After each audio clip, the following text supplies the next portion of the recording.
Finally বন্ধুসকল আজি দিনটোতে পেঞ্চনাৰসকলৰ কাৰণে অসম চৰকাৰৰ ফালৰ পৰা আহি পৰিছে এটা ভাল খবৰ।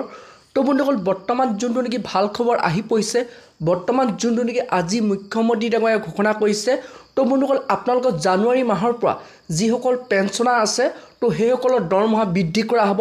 তো বন্ধুসকল কিমান দৰমহা বৃদ্ধি হ'ব, তো আৰু লগতে বন্ধুসকল পেঞ্চনাৰসকলৰ কাৰণে আৰু এটা ভাল খবৰ আছে। তো বন্ধুসকল আপোনালোকক মই সবিশেষ দেখুৱাম বৰ্তমান যোনটো নেকি আজি মুখ্যমন্ত্ৰী ডাঙৰীয়াই ঘোষণা কৰিছে। তো বন্ধুসকল আপোনালোকে সেইটো কাৰণে ভিডিঅ'টো একেবাৰে স্কিপ নকৰাকৈ চাই থাকিব।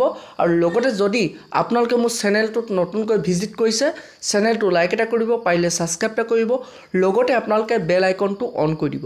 তো যেতিয়া এনেধৰণৰ খবৰ বা নতুন নতুন ইনফৰ্মেশ্যনবোৰ আহি থাকে তো প্ৰথমেই আপোনালোকে সেই ভিডিঅ'টো লাভ কৰিব পাৰিব। বলক বন্ধুসকল আপোনালোকক মই এতিয়া দেখুৱাই আছোঁ বৰ্তমান যোনটো নেকি আজি মুখ্যমন্ত্ৰী ডাঙৰীয়াই ঘোষণা কৰিছে। তো বলক এতিয়া আপোনালোকক মই দেখুৱাই আছোঁ। আমাৰ জ্যেষ্ঠসকলে মোক কৈ আছে যে অলপ বৃদ্ধ পেঞ্চনটো বঢ়াই দিব লাগে। দুই এদিনতে মই বৃদ্ধ পেঞ্চনৰো বঢ়াই দিম।